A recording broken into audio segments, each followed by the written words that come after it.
So the second pre-season friendly for Slough. It finished in a hard-fought 0-0 draw.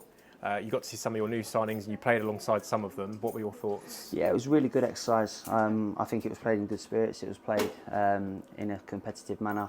Thought Ascot were very good. Put their bodies on the line in front of their goal, treated it like a proper game, and it was exactly what we needed. I think in terms of the new signings, I don't want to go through them all because I'll end up missing one of them out, but I think they showed glimpses of what they're about. Maybe at times, tried to do a little bit too much when we could have moved the ball a little bit more quickly at times, but it's our first 45 minutes workout for the majority of people. Obviously, a few of the young lads played on Saturday. Overall, I was happy. It's never going to be plain sailing. It's never going to be easy against a good side like Ascot. And yeah, it was tricky conditions as well. It was a bit slippy on there with the ball in the pitch, but it made for a good tempo. The ball was moved well at times. It was zipping around, and yeah, it was a really good test. Really happy with it. And I'm not sure for yourself, but a standout I thought maybe in the second half was Harvey. I think it's Harvey Harvey. What do you think of him? Yeah, he's a bit of a rough diamond. He's playing at Binfield last season, and he was kind of put on my radar, and I thought it was a no-brainer to have a look. We want to get the best young players in our area to come to the football club, and he's done himself no harm on Saturday and then again tonight. He does some brilliant things. He's very dynamic, very direct, caused a few problems, and I think his ceiling is a lot higher than what he's showing as well. I think he's capable of even more. So yeah, no, he was one of the positives again tonight, as he was on Saturday. I invited him back with 4 or 5 other lads from the game on Saturday because I believe that they deserved the chance, and yeah, I think they've done well again tonight. And since Saturday, there has been a bit of a significant announcement for Slough.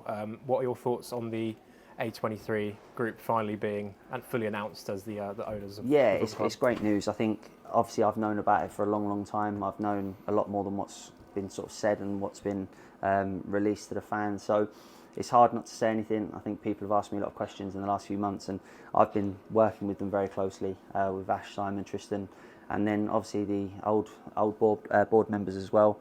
And it's been really good, been really positive.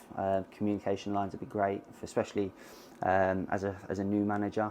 I can speak to Ash probably 8 or 10 times a day. We ring each other, so the working relationship's good. I think the sustainability of the club is the most important thing.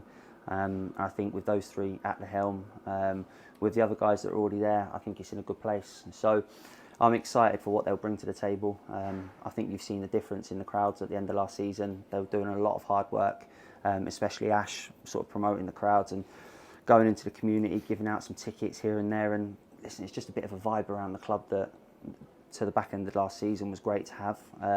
It made the home games really special, and that's all credit to them. We'll obviously do as much work as we can on the pitch to get people in through the ground, but it starts in the community. It starts in the local area of Slough, getting more people to come and watch us, but it's only a good thing. I know there's been a lot of questions around the takeover and who's coming in, but now that that's been released, I think the forum, I think it's on the 2nd of August, will be good. People can get their questions out of the way, and I think they'll go away from there really happy. Once they've met the guys, they're good people, and I'm delighted to be manager at the football club under them. Yeah, and just finally, moving forward then, we have a friendly away against Beaconsfield on Saturday. A few familiar faces probably involved in that one. What can we see in terms of squad? Will it be more of a first team game, or will there be more trialists? No, featuring? it'll be exactly the same squad as tonight, minus 1 or 2, maybe add 1 or 2. We're still looking at a couple of formations and personnel that we'd like to look at. So we'll definitely have as strong as we can. I think it's important to get minutes into the lads now. Obviously, it'll be a really tough game against Beaconsfield and against Unders, Sam Togwell, people like that. So great game for us to have. I'm sure it'll be played in good spirits. They'll want to beat us, no doubt. We want to beat them. And that's the way that you have to be in pre-season. I think that winning mentality is so important that if you have a negative one, it can really sort of scupper the beginning of the season. So, yeah, it would be nice to go there, put on a good show, see some familiar faces. I still speak to Anders all the time, so consider him a friend now that he's left the football club. So it'd be like the master versus the apprentice. So it's one to look forward to, but really looking forward to it for the sake of seeing some old faces. It'll be good. Brilliant. We'll look forward to seeing you on Saturday. Cheers. Thanks very much, Con. Cheers, mate. Thank you.